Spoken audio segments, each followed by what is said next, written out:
بسم اللہ الرحمن الرحیم۔ آج کا ہمارا ٹاپک ہے روح کیا ہے۔ آپ جانتے ہیں کہ کائنات کا ہر شے روح کے بغیر زندگی اسے عطا نہیں ہوتی، بلکہ وہ فنا ہو جاتا ہے، اس کا وجود مٹ جاتا ہے۔ تو انسانی روح بھی اسی طرح اللہ کے حکم سے جب تک انسان میں وہ کام کرتا ہے، انسان کا جسم خاکی، حرکات و سکنات، یہ سب کچھ جو کائنات میں ہو رہا ہے دیکھتا ہے، کرتا ہے اور علم خداوندی سے فائدہ لیتا ہے۔ اب سوال یہ ہے کہ انسان میں کتنے روحیں کام کرتی ہیں، یہ تو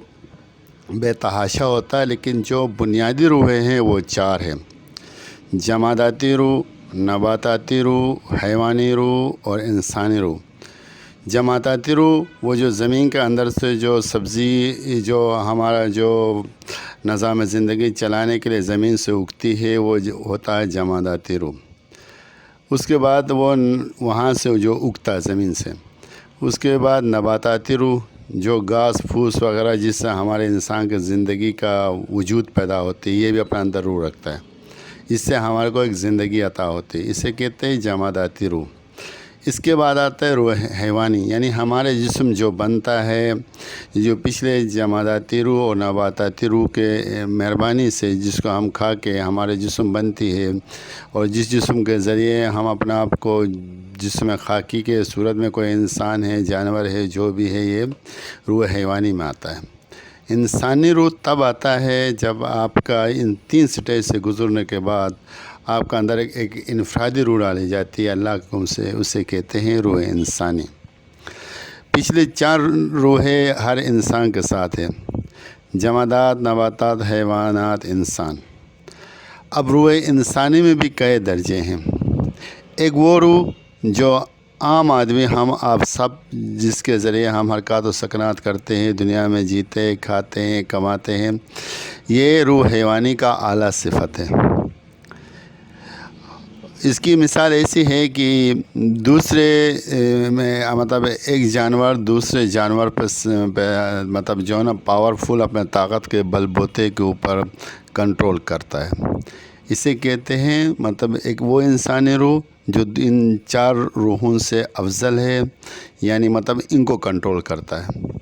اور ایک روح ہے امر ربی جو خدا کے حکم سے آتا ہے۔ امر ربی اور روح انسانی کا 2 الگ الگ محرکات ہیں۔ جو عام فہم زندگی ہے اس میں روح حیوانی کا اعلیٰ صفت روح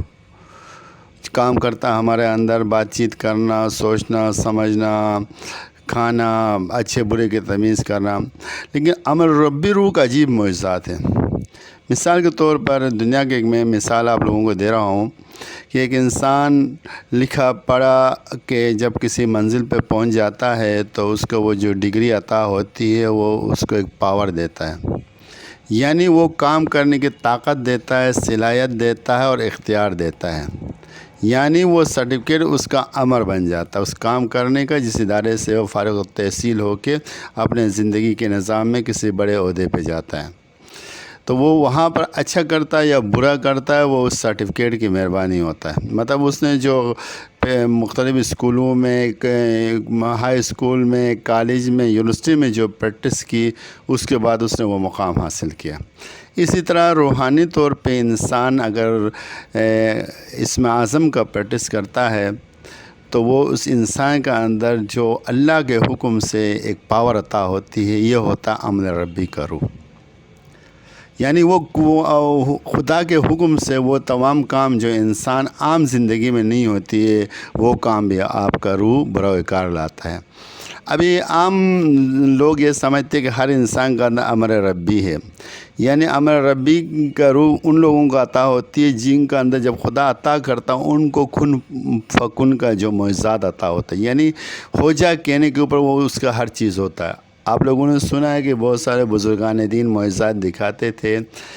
تو اس کے ذریعے بہت سارے لوگ اسلام میں داخل ہوئے ہیں۔ ان ٹاپک پہ بات کریں گے بعد میں۔ تو کہنے کی بات ہے اگر ہر انسان کا اندر امر ربی کا روح ہوتا تو اس انسان کا اندر کن کی صلاحیت ہوتی، کائنات کی جو تسخیر ہوتی ہے وہ سمجھنے کی ضرورت نہیں تھی، بلکہ وہ ڈائریکٹ ہی وہ تسخیر کرتا،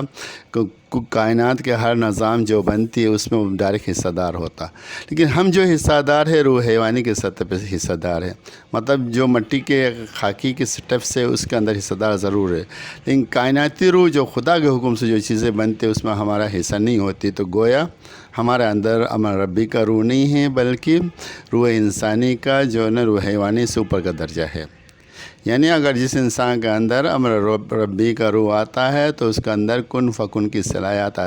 آ جاتی ہے، مطلب قانون قدرت کے ہر چیز بننا مٹنا سب کچھ چیز وہ دیکھ سکتا ہے اور وہ کر بھی سکتا ہے، اسے کہتے ہیں امر ربی کا روح۔ تو لہٰذا آج بھی تک اتنے پہ بات کریں گے، انشاءاللہ کل پارٹ 2 میں امر ربی کا روح کن لوگوں میں آتا ہے اس پہ بات کریں گے۔ شکریہ۔